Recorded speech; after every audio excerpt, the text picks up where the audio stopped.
ou bonsoir mes chers compatriotes. Je suis Koma le Grand, méthode réformiste, président fondateur de la formation politique Parti panafricain pour le droit des couples. Et je viens à travers ce contenu vous présenter d'une part brièvement notre formation politique qui n'est autre que le Parti panafricain pour le droit des couples et vous donner d'autre part la vision prolétarienne de notre formation politique. D'entrée de jeu, je voudrais dire à quelqu'un qui m'écoute que lorsque vous comprenez ou vous entendez tout simplement Parti panafricain pour le droit des couples, mes chers compatriotes, vous devez retenir une notion essentielle. C'est celle du couple. Et cette notion essentielle du couple doit être comprise comment selon notre vision.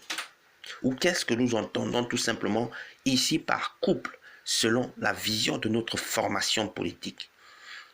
Il est important de comprendre que par couple ici, selon la vision de notre formation politique, nous entendons tout simplement le couple dans le sens traditionnel tel qu'il nous l'est présenté dans l'Ancien Testament, mais également le couple dans le sens traditionnel tel qu'il nous est présenté dans le Nouveau Testament.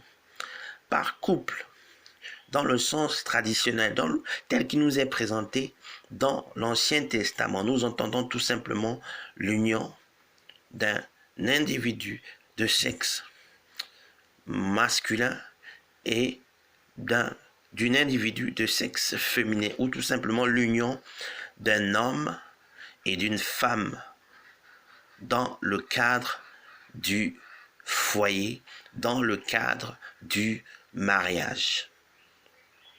Et lorsque nous parlons ici de couple dans le sens traditionnel tel qu'il nous les est présenté dans le Nouveau Testament, nous faisons tout simplement allusion à l'union de Jésus-Christ et de son épouse qui n'est autre que l'Église.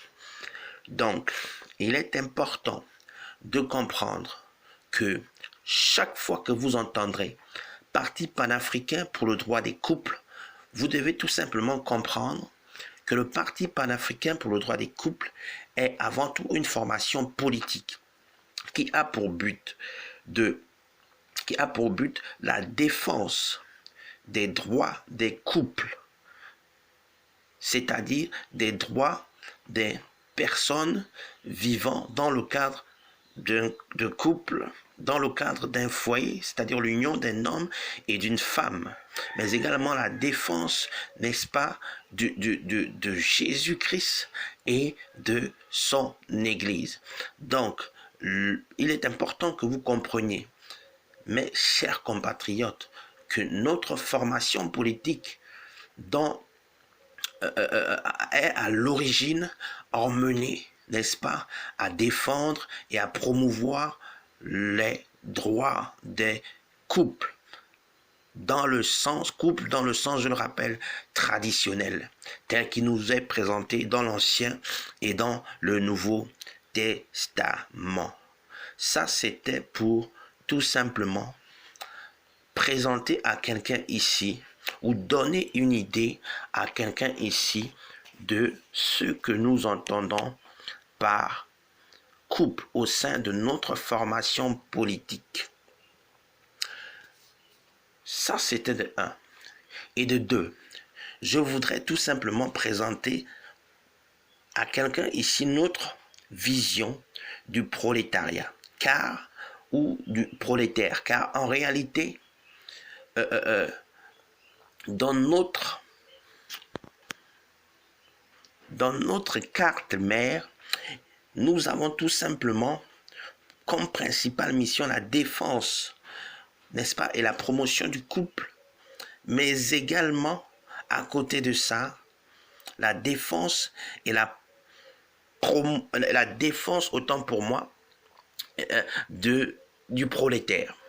Donc, il est important pour cela, lorsqu'on parle de défense du prolétaire, de vous donner notre vision du prolétaire.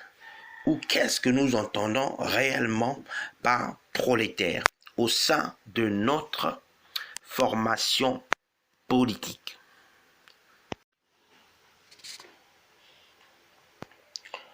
Mes chers compatriotes, de notre point de vue, le prolétaire est un être tridimensionnel.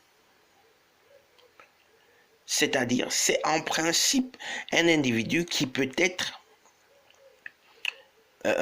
vu sous 3 dimensions, notamment la dimension économique, la dimension intellectuelle et la dimension spirituelle. Autrement dit, est considéré comme prolétaire, à nos yeux, un homme ou une femme, ou tout simplement quelqu'un qui peut être considéré comme économiquement, intellectuellement ou spirituellement pauvre. Je reprends.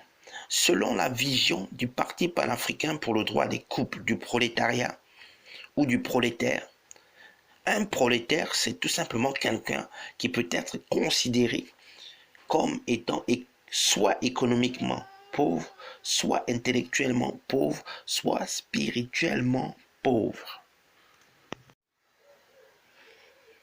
Il est important de comprendre qu'à nos yeux, cet état de pauvreté peut être soit total, soit partiel.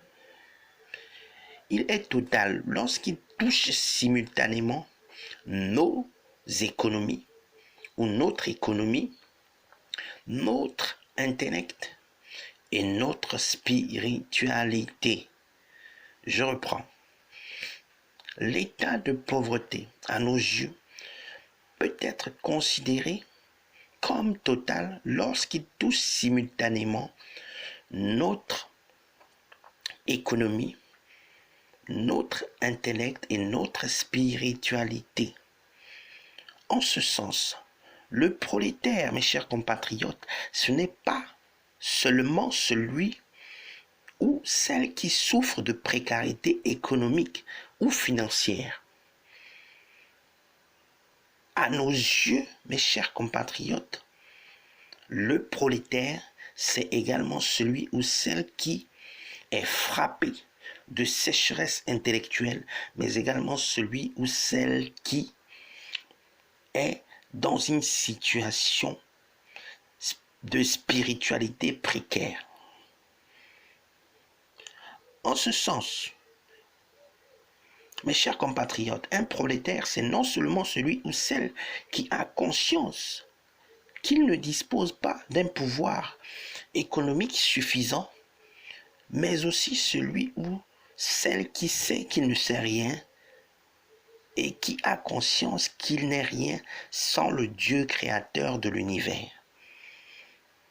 Mes chers compatriotes, celui qui sait qu'il ne sait rien est celui qui recherche sans cesse l'instruction universelle.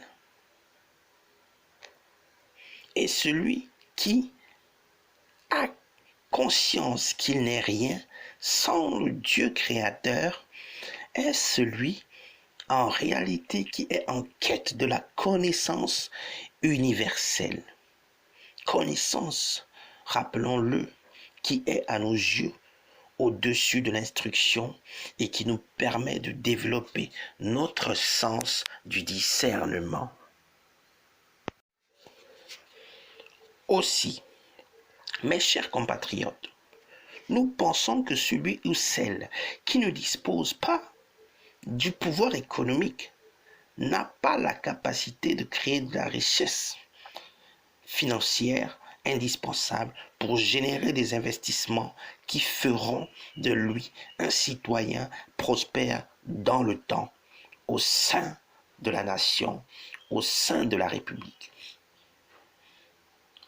De même, mes chers compatriotes, celui ou celle qui ne dispose pas du pouvoir intellectuel n'a vraisemblablement pas les compétences requises pour développer son patrimoine matériel et immatériel, naturel ou même charnel. Il est donc, mes chers compatriotes, par conséquent, soit condamné au surplace, autant pour moi, ou à reculer plutôt qu'à avancer dans la vie. Par ailleurs, mes chers compatriotes, nous croyons qu'une personne qui est spirituellement pauvre, en l'occurrence un pauvre pécheur, par exemple, est prédisposée à bénéficier du salut divin en esprit et en vérité. Pour cela, il lui suffit de se repentir de ses fautes et d'accepter Jésus-Christ comme seul Seigneur et Sauveur.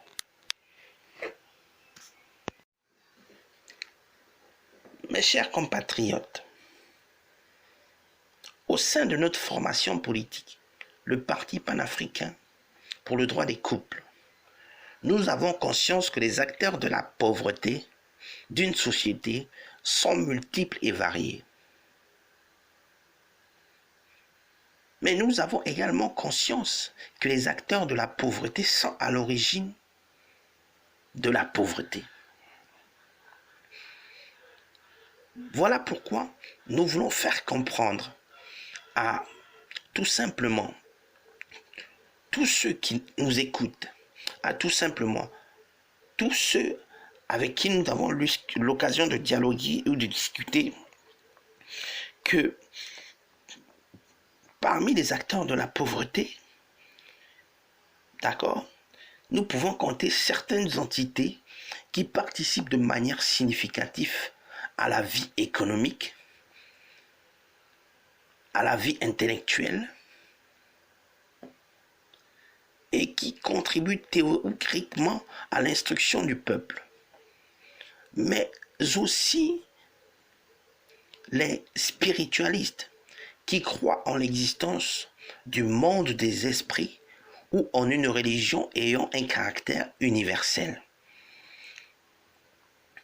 Mes chers compatriotes, il est important que vous compreniez ou que nous gardions toujours à l'esprit, tous, que la pauvreté économique est une réalité quotidienne pour la plupart d'entre nous.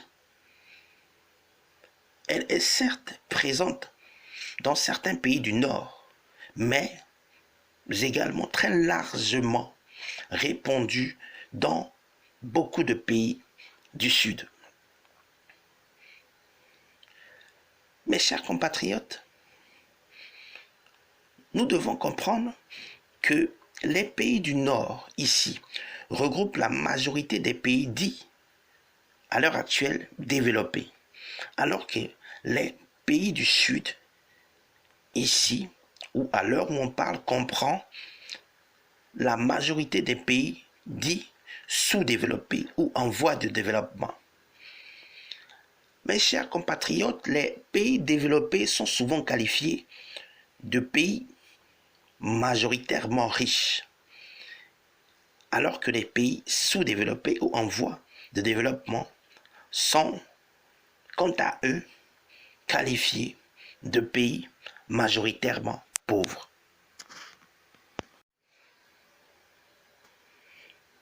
Mais par pays riches, mes chers compatriotes, nous devons, ou nous comprenons généralement concrètement, les pays où le revenu moyen par habitant est élevé, soit supérieur à plus d'1 $ par jour, dans la majorité des cas. Quant aux pays pauvres, ils sont en règle générale des pays où le revenu moyen par habitant est considéré comme faible, soit inférieur à 1 $ par jour par habitant. Mes chers compatriotes, le revenu perçu qui joue un rôle important dans l'économie, permet de mesurer le niveau de vie des ménages. On dit que le niveau du revenu perçu par un individu pendant une période donnée peut permettre d'évaluer objectivement sa situation économique ou sa condition financière. Mes chers compatriotes, la pauvreté se caractérise généralement par une situation économique ou financière précaire. On parle aussi de précarité économique ou financière. Un ménage, par exemple en situation de précarité économique, dispose dans la majorité des cas d'un faible pouvoir d'achat. Un individu, concrètement, qui a un faible pouvoir d'achat éprouvera toujours des difficultés pour se nourrir, mais surtout pour bien se nourrir. Mais il aura également des difficultés pour se loger, pour se vêtir convenablement, ou des difficultés à satisfaire le reste de ses besoins essentiels ou prioritaires.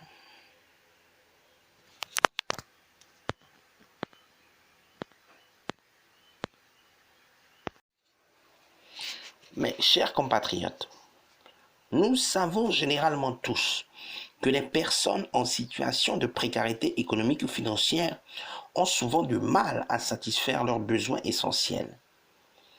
Parmi ces besoins essentiels, au XXIe siècle, nous avons par exemple l'accès à une alimentation équilibrée, l'accès aux soins de santé minimum, l'accès à l'eau courante, l'accès à l'électricité, l'accès à l'éducation, mais surtout l'accès à un emploi décent pour les personnes en âge de travailler, disposées à faire mettre en lumière leur talent ou à mettre en lumière leur talent ou faire valoir leurs compétences personnelles dans le cadre de l'entrepreneuriat ou dans le cadre d'une entreprise collective, par exemple. Mes chers compatriotes, il est toutefois important que nous comprenions qu'à l'échelle d'un pays, les besoins essentiels, ou parmi les besoins essentiels, nous pouvons compter le droit à l'autonomie, le droit à l'indépendance et le droit à la souveraineté nationale. En ce sens, tout pays qui voit son droit à l'autonomie confisqué, son indépendance usurpée ou sa souveraineté violée est un pays qui se meurt. Mes chers compatriotes, au sein du Parti panafricain pour le droit des couples, en abrégé Papadrougou, un pays qui se meurt est un pays pauvre. Un pays qui se meurt est à l'image d'un marginal que l'on condamnerait à l'assistanat, que l'on rendrait dépendant d'une substance illicite et qui aura en son sein un ou plusieurs corps étrangers qu'il aurait ingérés consciemment ou inconsciemment, n'est-ce pas? Mais encore des corps étrangers dans la présence de son organisme qui peuvent porter atteinte à sa vie. Mes chers compatriotes, au Parti panafricain pour le droit des couples, nous pensons qu'un pays en permanence assisté, dépendant des institutions étrangères et non souverain, est un pays en voie de disparition ou en voie d'extinction. Mes chers compatriotes, au sein du Parti panafricain pour le droit des couples, nous pensons que la majorité des pays en voie de disparition, ou parmi la majorité des pays en voie de disparition, nous avons les pays dits en voie de développement.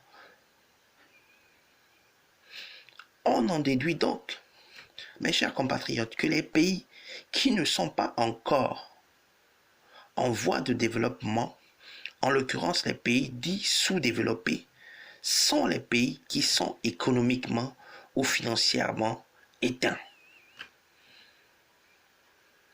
Mes chers compatriotes,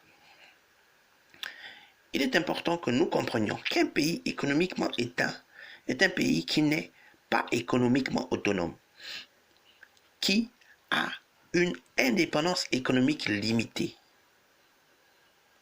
et qui est soumis face aux ingérences extérieures.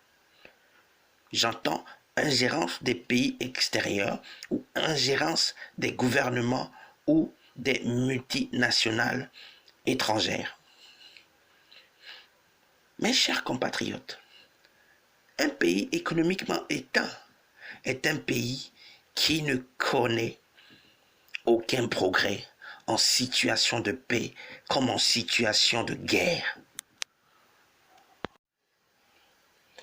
Mais un pays éteint, mes chers compatriotes, c'est aussi un pays dans lequel la grande majorité des populations ne brillent pas par leur propre intelligence. Un pays qui ne brille pas, mes chers compatriotes, par l'intelligence de ses citoyens est un pays qui n'a pas encore expérimenté sa propre renaissance intellectuelle. En ce sens, mes chers compatriotes, une nation qui n'est pas encore passée par l'étape de la renaissance est une nation pauvre. Il est important de comprendre, mes chers compatriotes, que la renaissance, nous entendons nationale, peut porter sur le plan de la culture, mais aussi sur le plan intellectuel. Mes chers compatriotes, la renaissance portée sur la culture est appelée la renaissance culturelle, alors que la renaissance portée sur l'intelligence est appelée la renaissance intellectuelle. Une renaissance culturelle, mes chers compatriotes, est une forme de révolution de la culture, alors que la renaissance intellectuelle est une forme de révolution intellectuelle. La révolution culturelle, mes chers compatriotes, dépend des acteurs de la culture et la révolution intellectuelle de l'intelligentsia.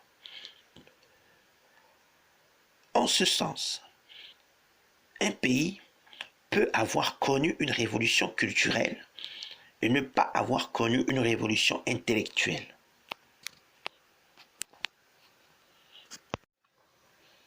Mes chers compatriotes, la révolution culturelle comme la révolution intellectuelle sont en principe des révolutions non violentes. La révolution culturelle comme la révolution intellectuelle ont permis à de nombreuses nations de briller sur le plan national et international. Pour le colonisateur ou les néocolonisateurs, la révolution culturelle représente ou a souvent représenté un danger, car elle permet une réaffirmation des valeurs culturelles de soi au détriment de celles empruntées aux colonisateurs ou aux néocolonisateurs, qui font du colonisé un être profondément déraciné durant des générations.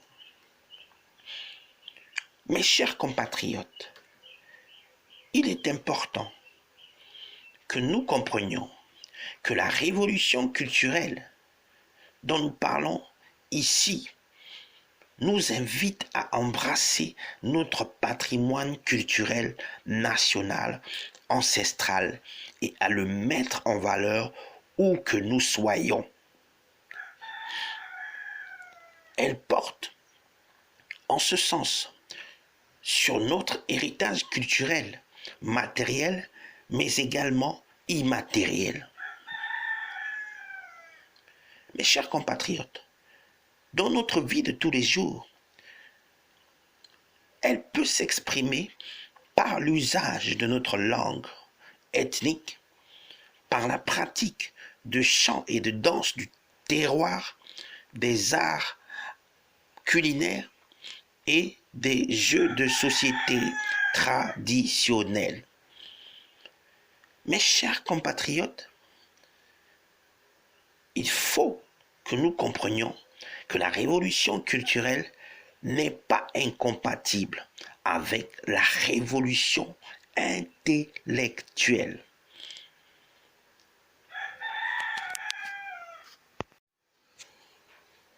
Je reprends. Il est important, mes chers compatriotes, qu'au-delà des préjugés, nous comprenions que la révolution culturelle, si elle doit être menée, n'est pas incompatible avec la révolution intellectuelle. Autrement dit, elles peuvent être menées de manière simultanée pour que le pays ou la nation atteigne ses objectifs à court, moyen et long terme. Mes chers compatriotes, la révolution intellectuelle, ici à nos yeux, ou selon la vision du Parti panafricain pour le droit des couples, passe par l'instruction universelle du peuple ou des peuples. La révolution intellectuelle, mes chers compatriotes, dans de nombreux cas, est souvent mal appréciée par les dictateurs de ce monde.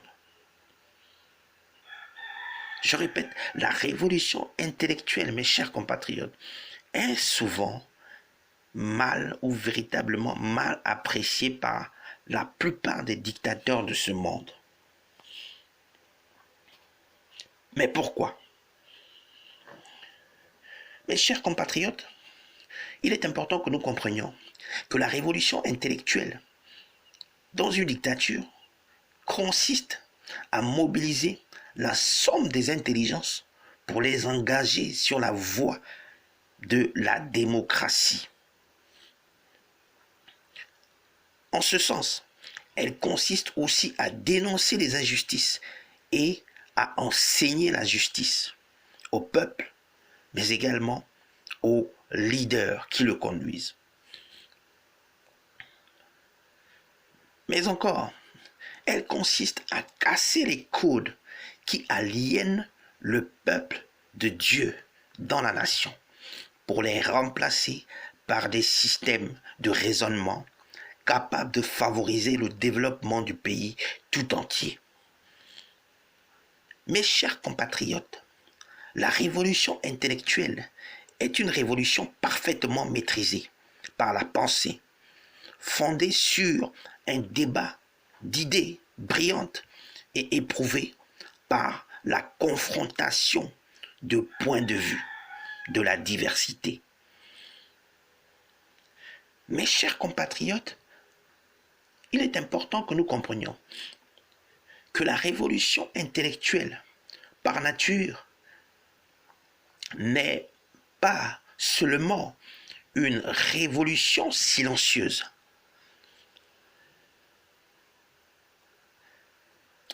Il n'est donc pas autant pour moi tolérable d'accepter qu'elle soit muselée ou étouffée par des dictateurs ou par les dictateurs de ce monde, sous prétexte qu'elle doit demeurer dans le silence.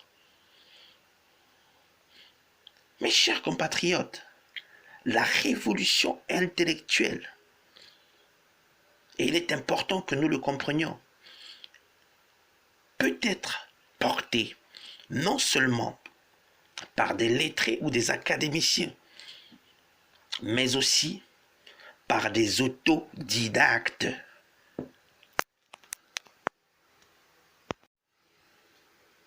Oui, mes chers compatriotes, la véritable révolution intellectuelle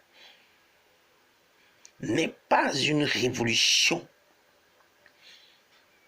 spécialement portée que par les académiciens ou spécialement portée que par les lettrés. Mes chers compatriotes, la véritable révolution intellectuelle n'est pas une révolution aveugle. Il est important que nous le comprenions.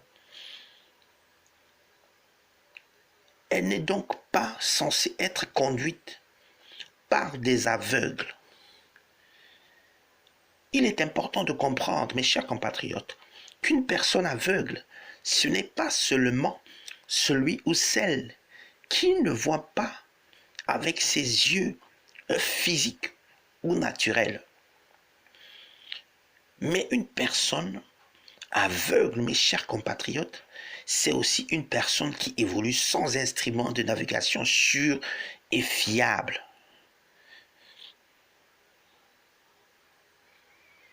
Mes chers compatriotes, les instruments de navigation ici permettent, pour illustrer à un pilote, de voir même dans le noir, de voler même dans la tempête, d'éviter les zones de turbulence, d'assurer une certaine stabilité à l'appareil qu'il commande et dirige.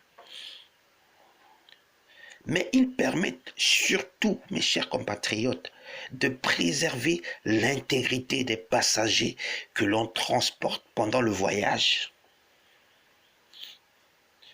Mes chers compatriotes, il est important que nous comprenions que le principal système de navigation des intellectuels à l'échelle de ce monde et de l'univers est l'instruction universelle, en l'occurrence la bonne instruction. Mes chers compatriotes, la bonne instruction universelle peut permettre à une personne médiocre d'atteindre l'excellence. L'excellence à l'école, l'excellence au travail, mais encore l'excellence dans ses entreprises. Mes chers compatriotes, l'excellence est une qualité en général recherchée, mais également un but noble pour qui veut l'atteindre. En ce sens, rester dans l'excellence peut vous permettre d'éviter de tomber dans la médiocrité. Mes chers compatriotes, une personne excellente n'est pas forcément la personne la plus riche économiquement parlant. La preuve, dans une véritable démocratie, toutes les personnalités politiques excellentes ayant à leur charge la gestion des affaires publiques ne sont pas forcément les plus fortunés dans leur pays. Par exemple, Son Excellence Monsieur le Président de la République, chef de l'État, chef suprême des armées, ou encore Son Excellence Monsieur l'Ambassadeur. Mes chers compatriotes, l'excellence devrait toujours être le souci de tout intellectuel qui se respecte. Les intellectuels, mes chers compatriotes, ont ainsi tout intérêt à éviter le pire, à réparer le mal, à expliquer le bien ou à souhaiter le mieux à leur prochain de manière excellente. Ainsi, mes chers compatriotes, tous les intellectuels de la nation doivent comprendre que parmi l'ensemble des systèmes politiques qui existent dans le monde, la médiocratie, c'est le pire, la serpentocratie, c'est le mal, la démocratie, c'est le bien, et la dictature sainte, c'est le mieux.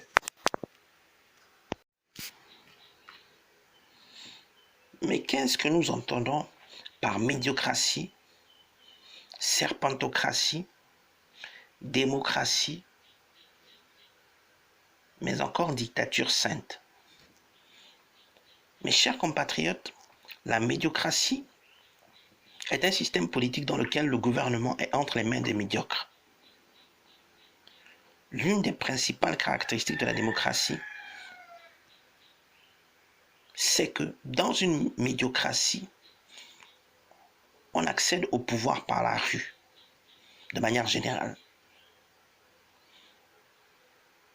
Par contre, la serpentocratie est un système politique dans lequel le pouvoir légitime du peuple de Dieu affilié à son royaume et appartenant à la République consacrée à son service est clairement menacé ou mis à mal par un régime politique, un groupe de personnes, de personnalités ou de personnages préalablement établis à la tête d'un État, d'une institution ou d'une organisation publique ou privée ayant autorité légale au sein de la nation durant un temps limité.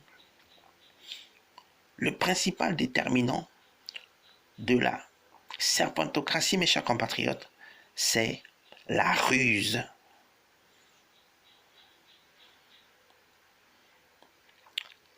Par contre,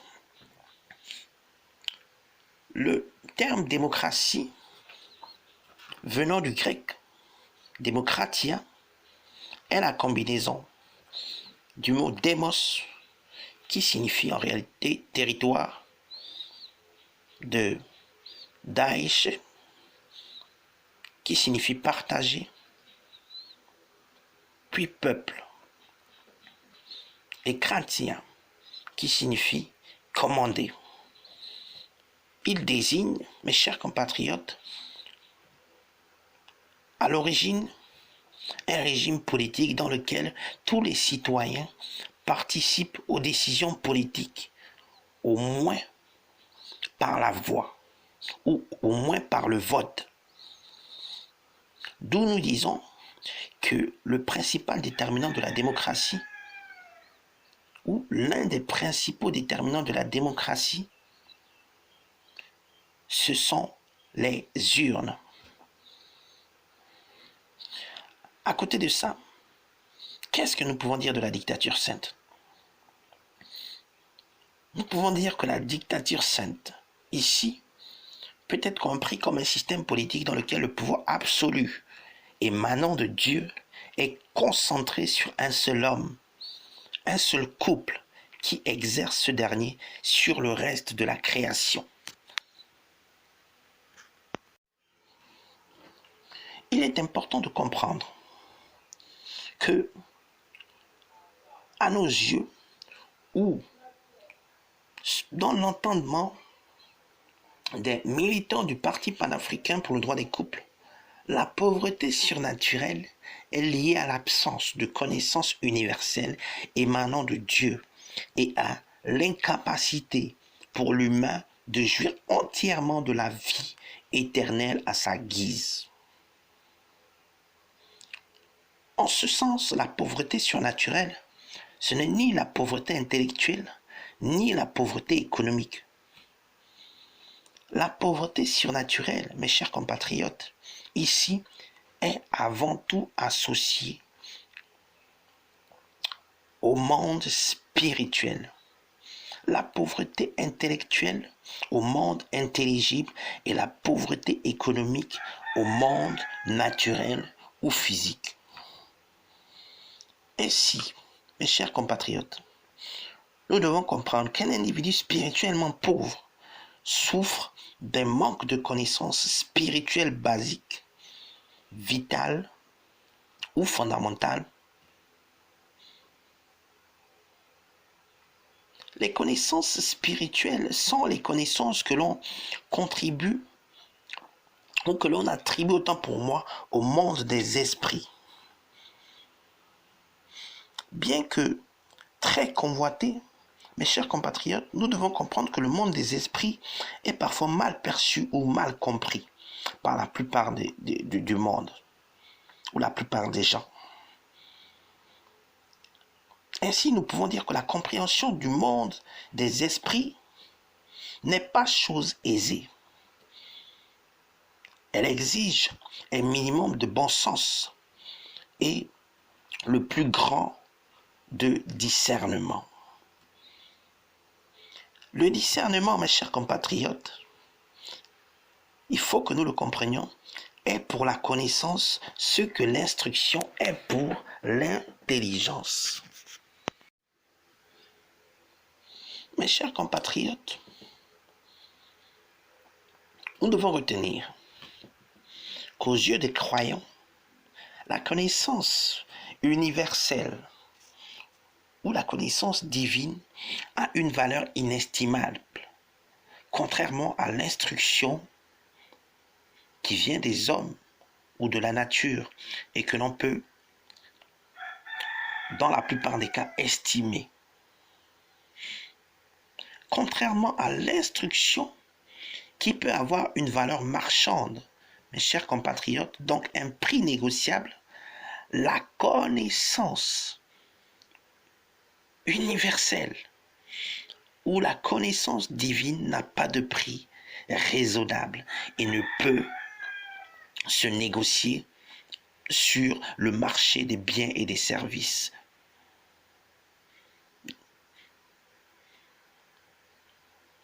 Mes chers compatriotes,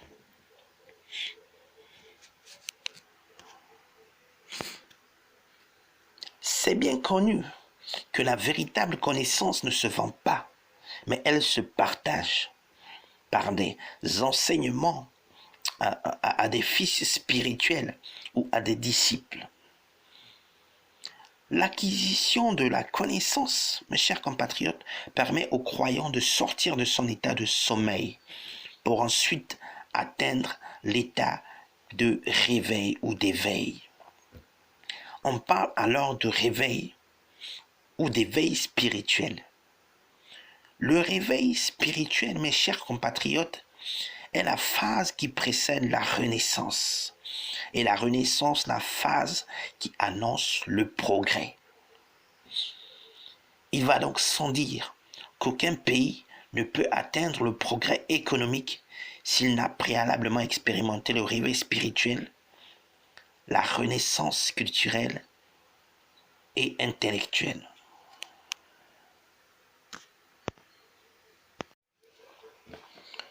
Le véritable réveil spirituel, mes chers compatriotes, est initié par de véritables serviteurs et servantes de Dieu dans la nation. Il est aussi conduit par l'épouse de Jésus-Christ, qui est représentée par son Église universelle. Mes chers compatriotes, selon la Déclaration universelle des droits de l'être humain, des méthodes réformistes encore appelés partisans de la méthode de révélation formelle, le mot Église, qui s'écrivait à l'origine E-G-L-I-S-E-S,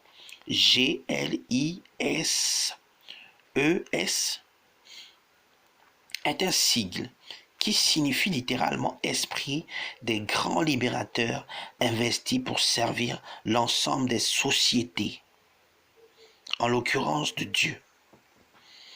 C'est pourquoi, mes chers compatriotes, nous disons que l'Église, en lettres majuscules, qui symbolise l'épouse de Jésus, ce n'est pas le bâtiment, mais c'est tout simplement un esprit libérateur établi pour servir les entreprises de Dieu sur la terre ou dans la République.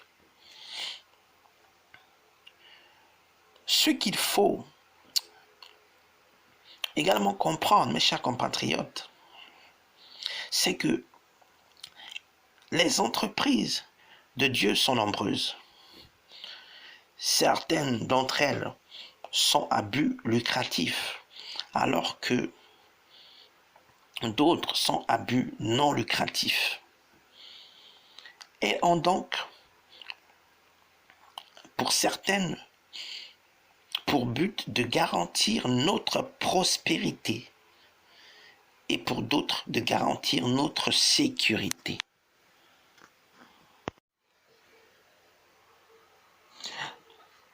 Mes chers compatriotes, parmi les entreprises ayant pour but de garantir notre prospérité économique, nous avons les entreprises individuelles, en abrégé EI, les entreprises à responsabilité limitée, en abrégé ERL, les entreprises unipersonnelles, en abrégé EURL, les sociétés anonymes, en abrégé SA, les sociétés par action simplifiée, en abrégé SAS, mais aussi les sociétés par action simplifiée unipersonnelle, en abrégé SASU.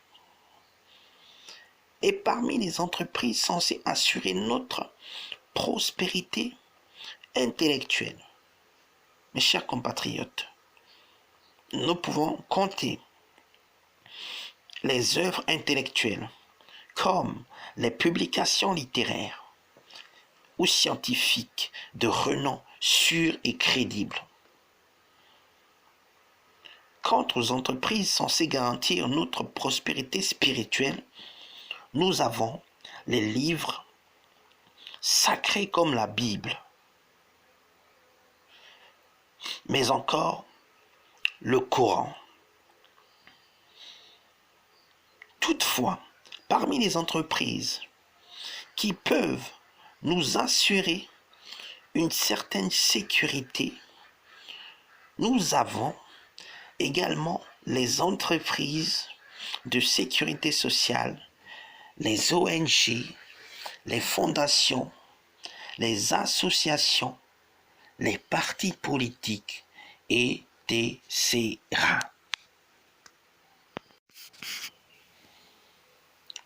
Vous savez, au sein de notre formation politique, nous croyons fermement que l'homme est à l'origine un animal politique.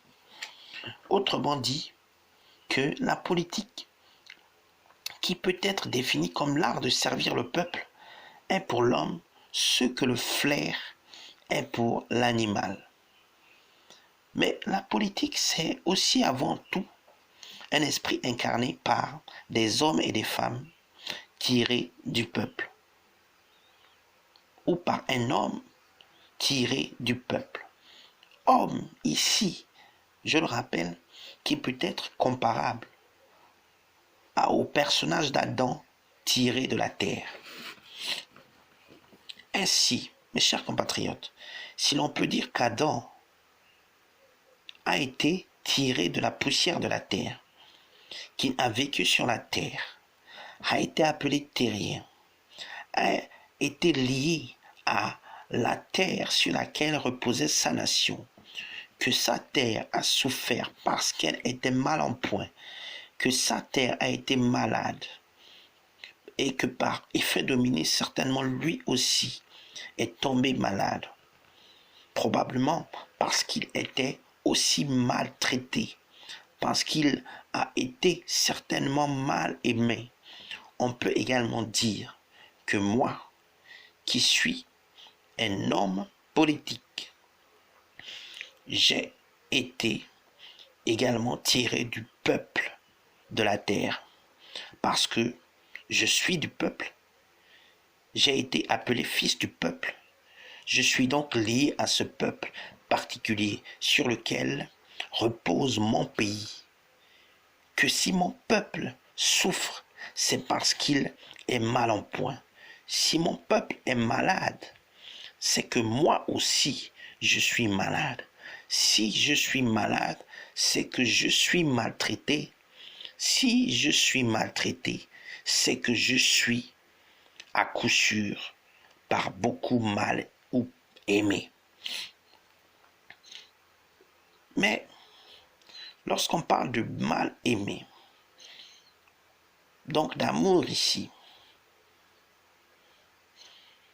De quel amour parle-t-on ou de quel amour s'agit-il?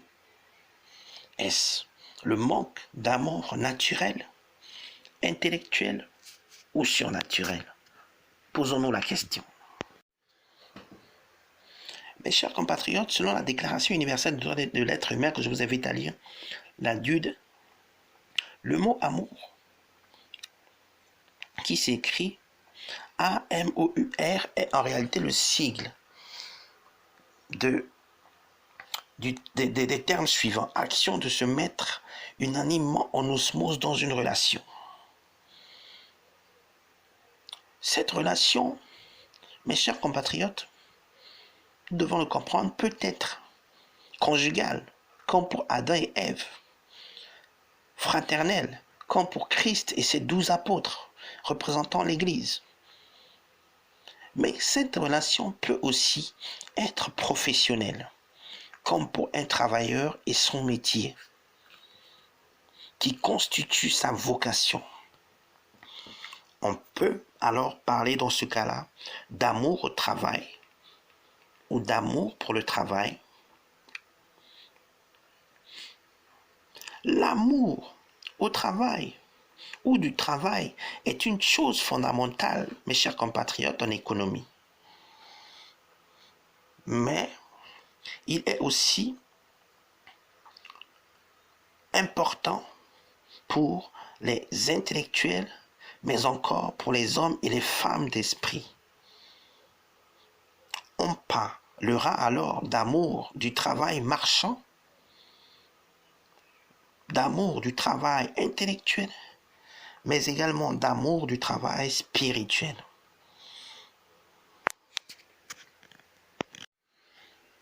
Mes chers compatriotes, au sein de notre formation politique, le Parti panafricain pour le droit des couples, en abrégé PAPADROCO, nous pensons, nous croyons, mieux nous avons la certitude que pour l'ensemble des croyants, le travail spirituel joue un rôle essentiel dans sa marche, dans leur marche, autant pour moi, avec Dieu. Le travail spirituel, mes chers compatriotes, est un processus qui peut conduire à la libération de celui ou de celle qui le suit à la lettre, avec foi et détermination, car il peut permettre de traiter des problèmes spirituels, d'apporter la guérison à des malades dans le besoin. Est-ce que quelqu'un me comprend? Mes chers compatriotes, pour un chrétien, le travail spirituel est conduit par les sacrificateurs de Dieu dans la maison du Seigneur, comme les prophètes, les apôtres, les pasteurs, les évangélistes et les docteurs de la parole de Dieu. Cet ensemble, mes chers compatriotes, forme l'ensemble PAPD. On parle aussi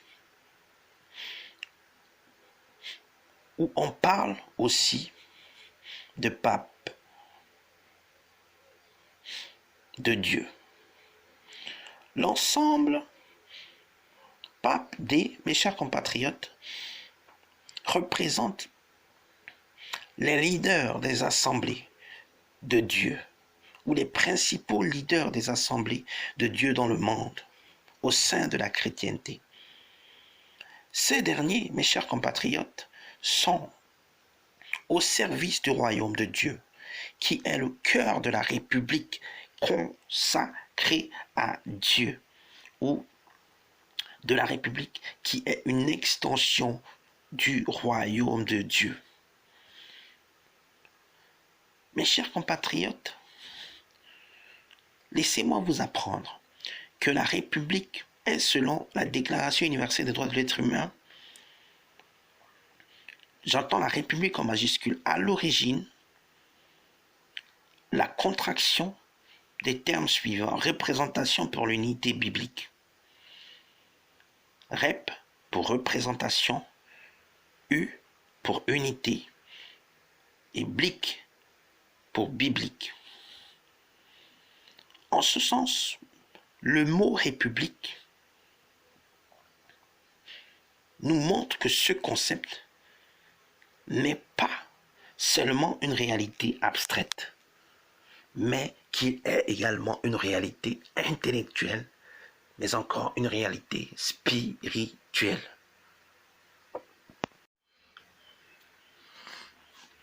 À côté de ça, je voudrais également éclairer quelqu'un ce matin en lui disant que le mot pape, c'est-à-dire P-A-P-E, peut également prendre le sens selon la vision idéologique du Parti panafricain pour le droit des couples, de prédisposer à l'autorité et au pouvoir de l'Église, mais encore prédisposer à l'autorité et au pouvoir d'État, ou prédisposer à l'autorité et au pouvoir exercé.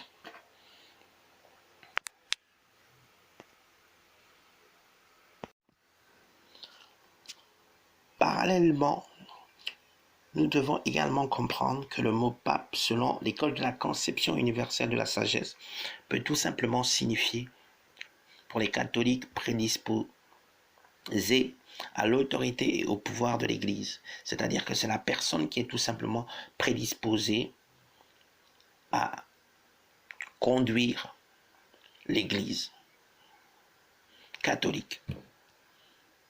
Aussi, vu de ceux qui précèdent, mes chers compatriotes, nous comprenons que la pauvreté est non seulement économique, intellectuelle, mais aussi et surtout spirituelle. En ce sens, la pauvreté économique peut se manifester par un manque en biens économiques, la pauvreté intellectuelle par une carence en une bonne instruction et la pauvreté spirituelle par l'ignorance spirituelle. Aussi, il est normal d'accepter d'être pauvre, mais véritablement anormal de souhaiter le rester toute sa vie. Mes chers compatriotes, la pauvreté, peu importe sa dimension, n'est pas une fin en soi, mais c'est bel et bien une opportunité de véritablement chercher à grandir du point de vue économique, intellectuel ou spirituel. Mes chers compatriotes, en définitive, la pauvreté est à l'évidence un véritable fléau pour nos civilisations et le pire cauchemar pour tout gouvernement au service du peuple qui se respecte, ou pour tout gouvernant au service du peuple qui se respecte.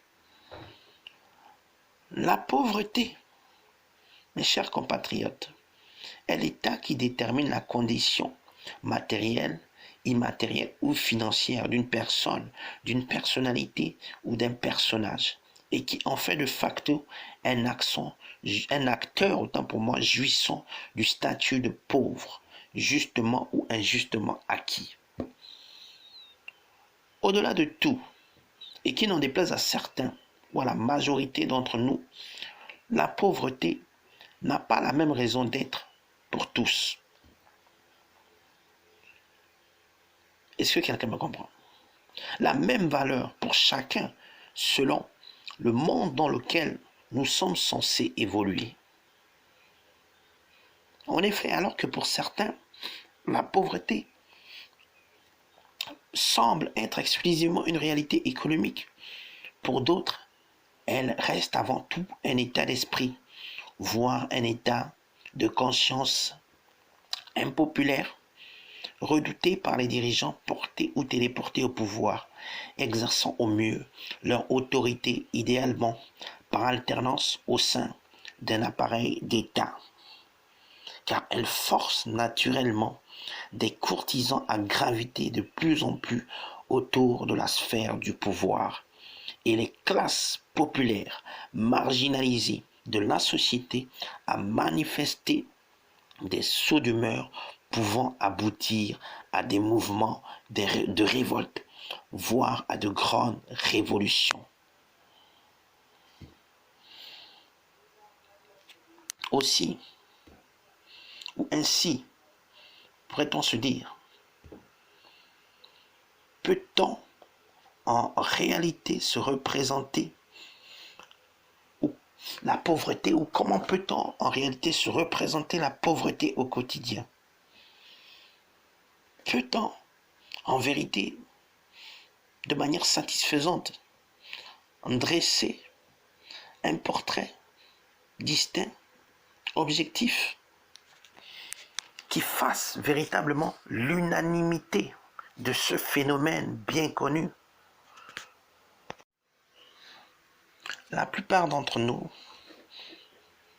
admettront toujours volontiers qu'être pauvre n'est pas un luxe et qu'être riche est un privilège. Mais qu'en est-il vraiment? Est-il donné à tout le monde de devenir, d'être ou de rester pauvre? Comment peut-on expliquer l'existence du pauvre? Combien de formes de pauvreté existent-il? Doit-on éviter de tomber sous l'emprise de ce phénomène? Mais encore, les pauvres pourvoyeurs de richesses ont-ils également le droit d'en jouir au même titre que les riches qui en détiennent légalement le capital absolu? Autrement dit, les pauvres ont-ils aussi le droit d'être riches? Mes chers compatriotes, ce sont des questions auxquelles je réponds dans mon livre intitulé « Les véritables secrets de la pauvreté » qui est gratuitement disponible sur ma plateforme audio ou sur la plateforme audio officielle que nous utilisons actuellement, qui n'est autre que la plateforme de Maël Kombila.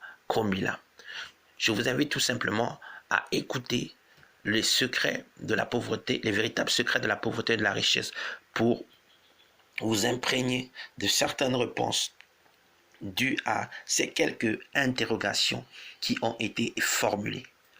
Sur ce, je vous invite tout simplement à davantage rester connectés sur nos différents liens et à venir massivement au sein de notre structure pour tout simplement partager avec nous cet idéal que nous partageons et nous aider davantage à grandir au sein du paysage politique gabonais. Sur ce, je vous dis tout simplement à vous qui m'avez écouté, merci et à la prochaine. Surtout que Dieu vous bénisse.